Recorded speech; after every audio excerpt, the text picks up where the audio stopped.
Hello everyone, welcome back to my channel the law seekers. पिछले video तक हमने बात कर ली थी सेक्शन 16 की, जो बात करता है प्रोसीजर इमीडिएट पोजीशन का। इमीडिएट पोजीशन के लिए जो पिटीशन फाइल की जाती है उसका जो प्रोसीजर होता है वो बताया गया सेक्शन 16 में। आज से हम शुरू करेंगे सेक्शन 17 से। तो चलिए शुरू करते हैं।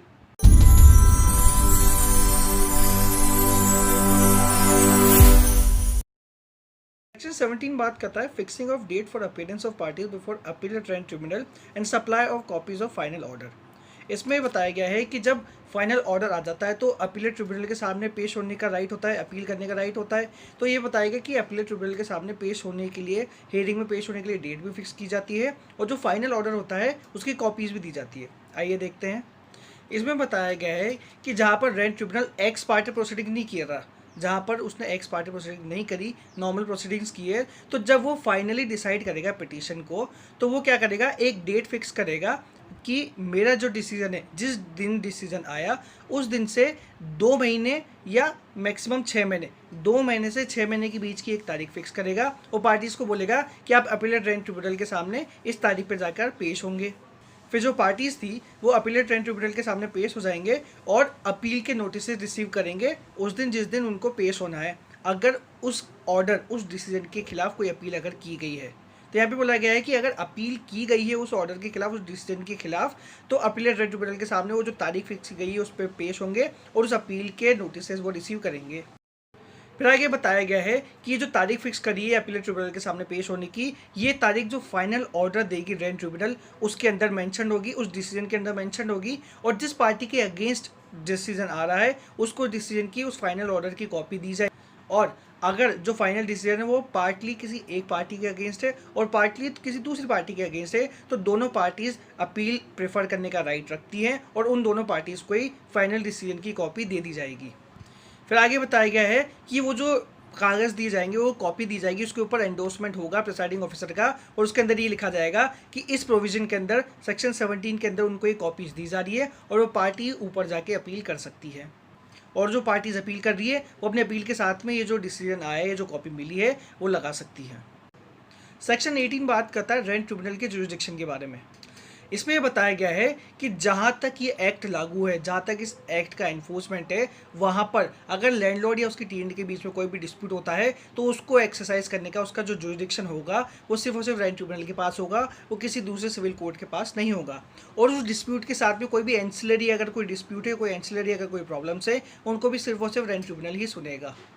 फिर हमने सेक्शन 3 के अंदर पढ़ा था कि कहाँ कहाँ पर चैप्टर 2 और चैप्टर 3 लागू नहीं होंगे। तो अगर उस एरिया के अगर कुछ डिस्प्यूट आते हैं तो जो रेंट ट्रिब्यूनल है वो रिगार्ड्स रखेगा ट्रांसफर प्रॉपर्टी एक्ट के साथ, इंडियन कॉन्ट्रैक्ट एक्ट के साथ में, और वो ऐसे ही काम करेगा जैसे कि किसी सिविल कोर्ट के सामने वो डिस्प्यूट आया है। तो जैसे सिविल कोर्ट उस डिस्प्यूट को रिजॉल्व करता है, जैसे वो पिटीशन सुनता, वैसे ही rent tribunal transfer property act और इंडियन कॉन्ट्रैक्ट एक्ट के प्रोविजन को ध्यान में रखते हुए उसको रिजॉल्व करेगा। फिर आगे ये बताया गया है कि इस एक्ट में लिखी हुई बातें रेंट ट्रिब्यूनल को उन पिटीशंस को एंटरटेन करने का राइट नहीं देगा जहां पर Rajasthan public premises eviction of unauthorised occupants act 1964 या फिर Rajasthan premises requisition and eviction ordinance 1949 apply होते हैं। तो जहाँ जहाँ जिनके ऊपर इन एक्ट के प्रोविजन लागू होते हैं, ऐसे जो डिस्प्यूट होंगे लैंडलॉर्ड और टेनेंट के बीच में, उन डिस्प्यूट को रेंट ट्रिब्यूनल रिजॉल्व नहीं करेगा। फिर आगे बताया गया है कि जहाँ पर पिटीशन जो फाइल की है, जो डिस्प्यूट हुआ है, वो सिर्फ और सिर्फ अनपेड रेंट को रिसीव करने के लिए है या फिर कोई अगर एरियर ऑफ रेंट है उनको रिसीव करने के लिए है, तो सेक्शन 14 के अंदर जो टाइम पीरियड बताया गया, जो प्रोसीजर बताया गया है, वो सेम टू सेम अप्लाई होगा। फिर ये बताया गया है कि जहाँ पर पिटीशन है फॉर रिकवरी ऑफ पोजीशन और उन एरियाज़ के ऊपर चैप्टर 2 एंड चैप्टर 3 लागू नहीं होते, तो वहाँ पर सेक्शन 15 का जो टाइम पीरियड बता रखा है, जो प्रोसीजर बता रखा है, वो सेम टू सेम अप्लाई होंगे।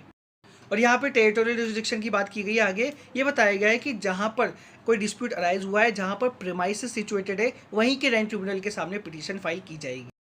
अब सेक्शन 19 के अंदर बात की गई अपीलेट रेंट ट्रिब्यूनल के बारे में कि अपीलेट रेंट ट्रिब्यूनल कैसे होगा, कौन उसको बनाएगा, कौन से अपील्स होंगी, क्या लिमिटेशन होंगी। आइए देखते हैं। सबसे पहले बताया गया है कि इनको कॉन्स्टिट्यूट कौन करेगा, तो अपीलेट रेंट ट्रिब्यूनल को भी स्टेट गवर्नमेंट ही कॉन्स्टिट्यूट करेगी। जितने उनको लगते हैं उतने numbers of appellate rent tribunal वो बना सकते हैं बाय ऑफिशियल नोटिफिकेशन।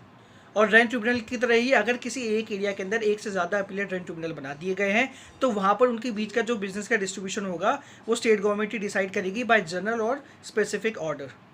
फिर रेंट ट्रिब्यूनल की तरह अपीलेट रेंट ट्रिब्यूनल में भी एक ही मेंबर होगा और उसको भी हम प्रिसाइडिंग ऑफिसर ही बोलेंगे और उसका अपॉइंटमेंट कौन करेगा, हाई कोर्ट। फिर यहाँ पे बताया गया है कि क्वालिफिकेशन क्या होगी ऐसे प्रिसाइडिंग ऑफिसर की, तो ये बताया गया है कि वो व्यक्ति डिस्ट्रिक्ट जज के कैडर का होगा और उसके पास कम से कम 3 साल का एक्सपीरियंस हो, उसी व्यक्ति को प्रिसाइडिंग ऑफिसर बनाया जाएगा। फिर यहाँ पे भी ये बोला गया है कि एक प्रिसाइडिंग ऑफिसर को बोला जा सकता है कि आप दूसरा जो अपीलेट रेंट ट्रिब्यूनल है उसके प्रिसाइडिंग ऑफिसर की ड्यूटीज़ भी आप निभा लीजिए, वहाँ पर भी आप प्रिसाइडिंग ऑफिसर बन जाइए। फिर यहाँ पे बताया गया है कि जहाँ पे प्रीमाइसेस है वहाँ के ही अपीलेट रेंट ट्रिब्यूनल के अंदर रेंट ट्रिब्यूनल के द्वारा अपील जाएगी और वो जिस दिन फाइनल ऑर्डर आया उससे 60 डेज़ के अंदर अंदर ही लगाई जाएगी और उस अपील के साथ में जो फाइनल ऑर्डर है उसकी कॉपी भी लगाई जाएगी। फिर बताया गया है कि हमने सेक्शन 17 के अंदर पढ़ा था एक अपीलेट रेंट ट्रिब्यूनल के सामने पेश होने की तारीख बताएगा रेंट ट्रिब्यूनल, तो उस तारीख के ऊपर जो व्यक्ति आएंगे, जो रेस्पोंडेंट होंगे जिनके खिलाफ अपील हुई है, उन व्यक्तियों को अपील की कॉपी दे दी जाएगी अपीलेट रेंट ट्रिब्यूनल के द्वारा और उन व्यक्तियों के ऊपर ऐसी अपील का नोटिस भी सर्व किया जाएगा। फिर बताया गया है कि अगर रेस्पोंडेंट उस तारीख पे पेश नहीं होता जिस तारीख पे उसको पेश होने के लिए बताया गया था रेंट ट्रिब्यूनल के द्वारा, तो उसके खिलाफ एक्स पार्टी प्रोसीडिंग भी चलाई जा सकती है।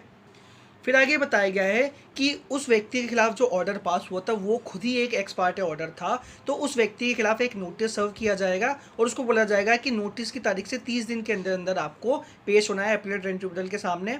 अब ऐसे नोटिस की सर्विस कैसे होगी, तो ये बताया गया कि ट्रिब्यूनल का जो सर्वर होता है, जो प्रोसेस सर्वर होता है वो या सिविल कोर्ट का जो प्रोसेस सर्वर होता है उसके द्वारा पेश की जाएगी और साथ ही साथ रजिस्टर्ड ईडी के साथ में भी भेजा जाएगा और उन दोनों में से अगर किसी भी एक तरीके से उसके ऊपर नोटिस सर्व हो जाता है तो हम उसको ड्यूली सर्व्ड मानेंगे। फिर आगे बताया गया है कि हियरिंग की डेट फिक्स की जाएगी अपीलेट रेंट ट्रिब्यूनल के द्वारा, जो कि नोटिस की डेट से मैक्सिमम 45 डेज तक हो सकती है और आगे बताया गया है कि इस अपील का डिस्पोजल 180 डेज़ के अंदर कर दिया जाएगा। कब से, नोटिस दिन सर्व हुआ उस दिन से। फिर आगे बताया गया है कि अगर अपीलेट ट्रिब्यूनल को लगता है कि जस्टिस के लिए ये ज़रूरी है तो पार्टीज़ को वो एडिशनल एफिडेविट्स और एडिशनल डॉक्यूमेंट्स पेश करने की मोहलत भी दे सकती है, उनको अलाउ कर सकती है कि आप अपने फेवर में एडिशनल एफिडेविट्स और एडिशनल जो आपके डॉक्यूमेंट्स हैं वो भी पेश कर सकते हैं अपील की किसी भी स्टेज के ऊपर। यहाँ पे कोई स्टेज फिक्स नहीं है, अपील जब तक चलेगी तब तक आप कभी भी पेश कर सकते हैं। फिर आगे बताया गया है कि अपीलेट रेंट ट्रिब्यूनल के पास इंटरलोक्यूटरी ऑर्डर पास करने की शक्तियाँ भी होगी, वो अगर उनको लगता है बीच में कभी भी इंटरलोक्यूटरी ऑर्डर भी पास कर सकते हैं।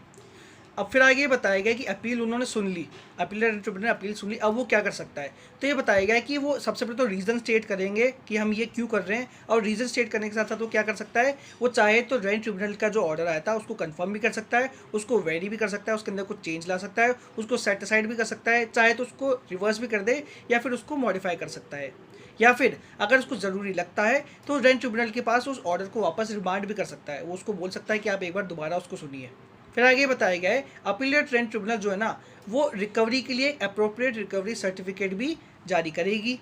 फिर आगे बताया गया है, ये इंपॉर्टेंट चीज़ें याद रखिएगा कि अपीलेट रेंट ट्रिब्यूनल का जो ऑर्डर होगा उसके खिलाफ अपील नहीं होगी, it shall be a final order. फिर आगे बताया गया है कि अपीलेट रेंट ट्रिब्यूनल के पास एक पावर और होगी, वो क्या होगी कि किसी भी पार्टी की एप्लीकेशन के ऊपर वो एक रेंट ट्रिब्यूनल से दूसरे रेंट ट्रिब्यूनल के अंदर जो प्रोसीडिंग चल रही है उनको ट्रांसफ़र कर सकती है, लेकिन वो जो एप्लीकेशन आएगी उसके बाद दूसरी पार्टी को नोटिस दिया जाएगा और उनको सुना जाएगा, उनको ऑप्शन दिया जाएगा कि आप आके अपनी बात बता सकते हैं और उसके बाद में डिसाइड किया जाएगा कि ट्रांसफ़र किया जाएगा नहीं किया जाएगा। लेकिन अपीलेट रेंट ट्रिब्यूनल के पास ये भी पावर है कि वो सुओ मोटो भी ऐसा कर सकती है, उसके अंदर किसी दूसरी पार्टी को नोटिस देने की ज़रूरत नहीं है। फिर ये बताया गया है कि जिस रेंट ट्रिब्यूनल के पास प्रोसीडिंग्स को ट्रांसफ़र किया गया वो चाहे तो उस प्रोसीडिंग की जो स्टेज चल रही थी जब वो ट्रांसफ़र किया वो उससे ही दूसरी प्रोसीडिंग चालू कर सकता है, वो ज़रूरी नहीं कि वापस सब कुछ करे, वो चाहे तो जहाँ पे रुकी थी प्रोसीडिंग वहीं से कंटिन्यू कर सकता है। और अगर रेंट ट्रिब्यूनल को ऑर्डर कुछ दूसरा दिया गया अपीलेट ट्रिब्यूनल के द्वारा तो उसकी तरह से भी काम कर सकता है, और अगर कोई ऐसा ऑर्डर नहीं गया तो उसके पास ये पावर है कि वो चाहे तो जहाँ पर प्रोसीडिंग रुकी हुई थी वहीं से कंटिन्यू करे। फिर एक्सप्लेनेशन के अंदर बताया गया कि जो हमने फाइनल ऑर्डर की बात करी है सबसेक्शन 6 के अंदर, वो क्या होगा, उसका मतलब ये होगा कि उस रेंट ट्रिब्यूनल के सामने जो प्रोसीडिंग चल रही है वो फाइनली डिस्पोज हो जाए जिस ऑर्डर से, उसको हम फाइनल ऑर्डर मानेंगे। अब एक नया सेक्शन जोड़ा गया था 2017 के अंदर, सेक्शन 19A, जो बात करता है power of tribunal to order payment of rent and arrears thereof during pendency of petition और अपील। तो ये दोनों ट्रिब्यूनल को पावर दी गई है, रेंट ट्रिब्यूनल को भी और अपीलेट ट्रिब्यूनल को भी, कि जो पेंडेंसी चल रही है पिटीशन की या अपील की उसके बीच में दूसरी पार्टी को ऑर्डर कर सकती है कि जो एरियर ऑफ रेंट है आप उसको पे कर दीजिए। इसमें बताया गया है कि लैंडलॉर्ड की एप्लीकेशन के ऊपर पिटीशन या अपील की जो पार्टीज है उनको सुनने के बाद में वो ऐसा ऑर्डर कर सकता है या ऐसा ऑर्डर करेगा कि जो टीनेंट है वो लैंडलॉर्ड को जो बकाया रेंट है वो पे करे और आगे का जितना भी रेंट है वो भी पे करता रहे जिस दिन वो ड्यू हो जाए। तो यहाँ पे एक नया जोड़ा गया है कि रेंट जो है ना वो तो पे करने का ऑर्डर कर सकता है ट्रिब्यूनल की प्रोसीडिंग चलती रहेगी, लेकिन रेंट जो ड्यू है ना वो तो आप पे करते रहिए और आगे जितना भी रेंट ड्यू होगा उनको भी आप पे कर दीजिएगा।